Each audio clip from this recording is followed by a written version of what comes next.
हिंदी की सुरुचिपूर्ण और स्तरीय कहानियों के चैनल में आज सुनिए हिंदी की प्रतिष्ठित लेखिका उर्मिला शुक्ल जी की लिखी हुई कहानी कारी तुम फिर मिलना। तो शुरू करें कहानी कारी तुम फिर मिलना। आज कारी आई थी। वो आती तो अक्सर थी, मगर आज का आना अलग ही था। एक बार फिर अपने सिंदूर और चूड़ियों के लिए आशीर्वाद लेने आई थी वो। आज उसे मंगलू के नाम की चूड़ी पहनाई गई थी। किसी के नाम की चूड़ी पहनना एक रस्म है यहाँ, दूसरे विवाह का पर्याय है ये। विवाहित जीवन में आए व्यवधान को दूर करने का एक साधन है चूड़ी पहनने की ये प्रथा। मगर समाज साधन को कब साध्य बना देता है पता ही कहाँ चल पाता है।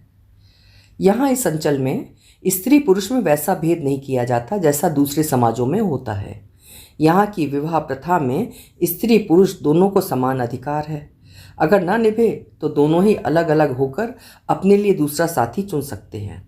मगर हकीकत वो तो हमारी विवाह संस्था जैसी ही है, जहाँ औरत को किसी भी खूंटे से बांधना ही एकमात्र उद्देश्य होता है। सो आज कारी भी जबरदस्ती बांध दी गई थी। तभी तो जब उसने विरोध किया था, मगर वो औरत थी और औरत का विरोध, उसके जवाब में कई तरह के तर्क गढ़ लिए जाते हैं। सो उसकी माँ मंटोरा मुझसे कह रही थी, देखना बहन जी, किसी के लिए चूड़ी नहीं पहनो कहती है। कहकर उसने मुझे थाती नज़रों से देखा था। मुझे चुप देखकर उसने बात आगे बढ़ाई, अब तू ही बता ना भला, ऐसे कैसे चलता? चूड़ी पहनना तो जरूरी है ना? कहते हुए अपना पक्ष रखा उसने। मैंने देखा कारी को, लाल चूड़ियों से भरी भरी कलाइयाँ और सिंदूर सजी मांग को। एक सुहागन का पूरा श्रृंगार था वहाँ, मगर साथ ही उसकी आंखों में ठहरा हुआ था एक सूनापन। कोई उल्लास नहीं था वहाँ। ये कैसा सूनापन था? यहाँ श्रृंगार और मन के बीच कोई रिश्ता ही नहीं था। अब तू ही बताना बहन जी, जिंदगी भर ऐसे बैठे रहना कैसे चलता? मोर जिंदगी का का ठिकाना, आज है काल नहीं। ये औरत के जात, फिर तीन तीन ठन लइका, कैसे चलिए जिंदगी, कौन उठाएगा इसका बोझ? तब किसी का संग धरना तो जरूरी रहीस ना। कहकर उसने फिर मुझे देखा। हम मन बामन ठाकुर तो हन के एक बेर बिहाव होंगे तो उसी के नाम से जिंदगी भर बैठे रहना है। गुतियारी तो देखना पर ही ना। फिर ये खर दिमाग बने खुशी खुशी जाते से फिर मुंह उतार के बैठे हैं। अब मैं उसे कैसे समझाती कि जीवन भर के लिए किसी से बंध जाने संबंध जाति से नहीं मन से होता है, और मन किसी रस्म में कब बंध पाया है भला? मगर बांधा जाता है उसे, और अपेक्षा भी की जाती है कि वो उस बंधन में ही अपनी खुशी तलाशे, खुश रहे। सोचा मैंने, और मेरी नज़रें कारी पर जा टिकी। मैं देख रही थी उसे, उसकी सिंदूर भरी मांग और उसकी लाल लाल चूड़ियों को, जिसकी खनक उसके मन तक पहुंच ही नहीं रही थी। और उसकी माँ चाह रही थी कि वो उसे खुशी खुशी स्वीकार कर ले। वो समझ नहीं रही थी कि मन को किसी से भी बांधा नहीं जा सकता, मगर समाज तो बांधता ही आया है उसे। औरत के तन और मन दोनों को अंकुश रखता है वो, कहीं ऊंची जात और अपनी नाक का हवाला देकर, तो कहीं छोटी जात और उसकी विवशता का नाम लेकर। सच तो ये है कि समाज के लिए औरत की उसके मन की कोई अहमियत ही नहीं है। वो तो उसे इंसान ही नहीं मानता, फिर उसकी इच्छा क्या और अनिच्छा क्या? सो आज कारी भी बांधी गई थी एक ऐसे पुरुष के साथ जो शराबी और जुआरी था। उसकी इसी लत के कारण उसकी दो दो पत्नियां छोड़कर उसे भाग चुकी थीं। किसान से मजदूर बन गया था, मगर फिर भी वो पुरुष तो था ही, और समाज पुरुषों के ऐब कहाँ देखता है? और औरत, उसके लिए तो अलग ही मानदंड है उसके। सो कारी को बलात् बांध दिया गया था उससे। मैं सोच रही थी कि जाते हैं बहन जी, मैं काल काम में नहीं आ सकूंगी, काल कारी की विदा है ना, कहा उसने। और फिर जा बहन जी के पांव पर के आशीर्वाद ले, मंटोरा ने कारी से कहा। तो कारी ने चुपचाप मेरे पैर छू लिए, मगर पहले की तरह पांव परत हाँ बहन नहीं कहा उसने। उसकी मन स्थिति ही ऐसी नहीं थी कि मैं उसकी हालत समझ रही थी, और ऐसे में उसे क्या आशीर्वाद दूं ये समझ ही नहीं पा रही थी। सो मेरे हाथ उसके सिर पर तो थे, मगर मेरे मुंह से आशीर्वचन निकल ही नहीं पाए थे। लगा था जैसे मेरा मन भी काठ हो गया हो। फिर वे दोनों चली गई थीं। उनके जाने के बाद भी कारी जैसे मेरी आंखों में ठहर सी गई थी। उसकी आंखों का सूनापन देर तक व्याकुल करता रहा मुझे। वो सूनापन उसकी आंखों में स्थायी भाव की तरह ठहर गया था और वही कचोट रहा था मुझे। आज तो उसके नए जीवन की शुरुआत थी, मगर उसकी आंखों में खुशी की एक हिलोर तक नहीं थी। लग रहा था जैसे बलात बांधे गए उस बंधन में वो बंध तो गई थी, मगर उसे स्वीकार नहीं कर पा रही थी। अपने पहले पति और उससे जुड़े पलों को भुला ही नहीं पा रही थी शायद। तभी तो आज इतनी उदासी थी उसके चेहरे पर, सोच रही थी मैं। फिर मुझे याद हुआ आया उसकी पहली पठौनी वाला दिन। उस दिन तो इतनी खुश थी कि जैसे उसके अंग अंग से खुशी ही खुशी झर रही थी। सोचते हुए मेरा मन बीते समय को खंगालने लगा था। कारी से मेरा परिचय बहुत पुराना तो नहीं था, मगर बहुत गहरा था। यहाँ इस अंचल में कारी का अर्थ होता है काली, मगर कारी के उस कालेपन में भी एक लावण्य था जो देखने वाले की आंखों में ठहर सा जाता था। उससे मेरी पहली मुलाकात यहीं हुई थी, अपने इसी घर में। यहाँ इस गांव नुमा कस्बे में पहली पोस्टिंग थी मेरी। बिल्कुल नई थी मैं यहाँ के लिए, और मुझे घर के काम के लिए कामवाली की तलाश थी। ऐसे में काम के लिए मंटोरा मिली थी मुझे। कारी भी उसके साथ आई थी। मैंने उससे उसका नाम पूछा तो सकुचा कर अपनी माँ के पीछे जा छुपी थी। जब उसकी माँ ने कई बार आग्रह किया तब उसने धीरे से कहा था, कारी। फिर कभी कभी कारी मंटोरा के साथ आने लगी थी उसका हाथ बटाने। तब 10-12 वर्ष की सलोनी सी लड़की थी वो। मैंने मंटोरा से कहा भी, इसे काम पर मत लाया करो, बच्ची है अभी तो। काम करेगी तभी तो सीखेगी बहन जी, आगू जाके काम तक करन है ना। हम कमियां मनखे घर बैठे से काम कैसे चलही, कहकर मंटोरा ने अपनी दलील दी थी। उसकी उस दलील ने मुझे भी चुप करा दिया था। क्या कहती मैं। फिर तो अपनी माँ के साथ रोज ही आने लगी थी वो। मैं शायद अच्छी लगती थी उसे, सो काम के बीच बीच में मुझे देखती, मगर मुझसे नज़रें मिलते ही अपनी नज़रें झुका लेती थी। मुझे भी अच्छी लगती थी वो। नन्हे नन्हे हाथों से कभी डस्टिंग करती तो कभी धुले बर्तन जमाती। कारी को मैं भी देखा करती थी। हमारे बीच ये आँख मिचौली अक्सर चलती रहती थी। फिर कुछ दिन बाद तो मंटोरा ने मेरे घर का पूरा काम ही उसके जिम्मे कर दिया था। मैंने आपत्ति भी की थी कि छोटी सी बच्ची है, उससे यूं काम करवाना गलत है, कानूनन अपराध है ये। मगर मंटोरा के अपने तर्क थे। उसके तर्क भी अपनी जगह सही ही थे। गरीबी और ज़रूरतें कानून से कब बंधती हैं भला। सो मुझे उसकी बात माननी ही पड़ी थी। अब कारी अपने नन्हे नन्हे हाथों से मेरे घर का सारा काम करती थी। मुझे उससे काम कराना अच्छा नहीं लगता था, इसलिए मेरी कोशिश होती थी कि उसे अधिक काम न करना पड़े, सो कुछ काम मैं ही कर लेती थी। मेरे घर काम करते हुए उसे 2 साल बीत चले थे, पर अभी भी मैं उससे पूरा काम नहीं ले पाती थी।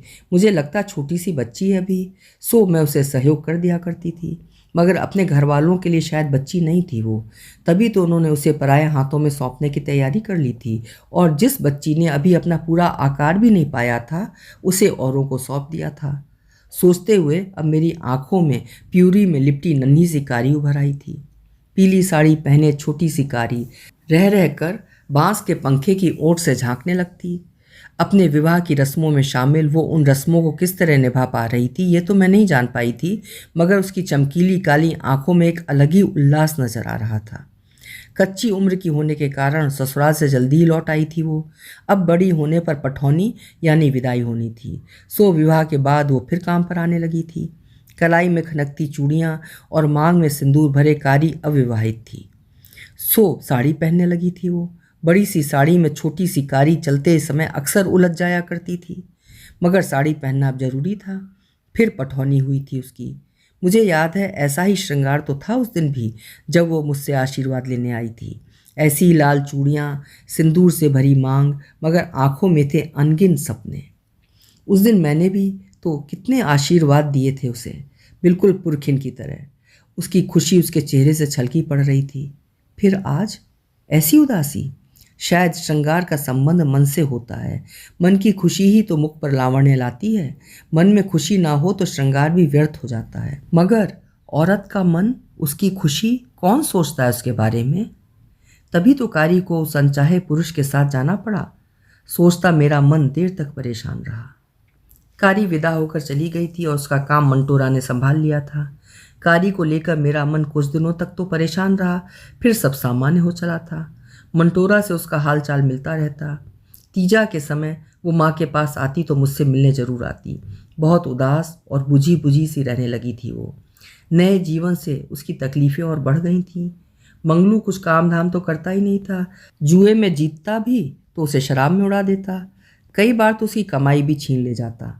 उधर उसके परिवार में और इजाफा भी होता जा रहा था। मंगलू से कारी के 3 बच्चे और हो गए थे। अब मंगलू और कारी के बीच कलह बढ़ने लगी थी। मंगलू की मारपीट जब बढ़ जाती तो भाग कर वो मायके आ पहुंचती और कुछ दिनों बाद मंटोरा उसे फिर वहीं छोड़ आती। बाद में तो कलह बहुत अधिक बढ़ चली थी। कारण थी कारी की बेटियां, जिन्हें वो पढ़ाना चाहती थी, मगर मंगलू उन्हें काम पे लगाना चाहता था ताकि उसकी शराब का जुगाड़ हो सके। पर कारी अपनी जिद पर अड़ी थी। वो नहीं चाहती थी कि उसकी बेटियां उसकी तरह औरों के घर का काम करें। सो कारी अपने संकल्प में दृढ़ थी। फिर तो हर दूसरे तीसरे दिन कारी भाग कर मायके आ पहुंचती। मंटोरा उसकी लहू लुहान कलाई और देह पर पड़ी नील देखकर उसके हाल पर दुखी होती और कभी मंगलू को कोसती तो कभी कारी के भागे को। फिर एक दिन आते ही, मैं का बताऊं बहन जी, मोर कारी, कहकर मंटोरा जोर जोर से रोने लगी थी। क्या हुआ कारी को? मेरा मन आशंकित हो उठा था, मगर वो रोती ही रही और देर तक रो लेने के बाद जब वो सामान्य हुई तो उसने बताया कि कारी जाने कहाँ चली गई है। मंगलू ने सोचा वो भागकर मायके ही गई होगी, इसलिए निश्चिंत था वो, और कल उसे लेने आया, मगर वो तो यहाँ आई ही नहीं। ऐसी बेटी जन्मे से तो भगवान मेरे को ठणगी अर्थात बांझ रख देता, कहकर मंटोरा फिर रोने लगी थी।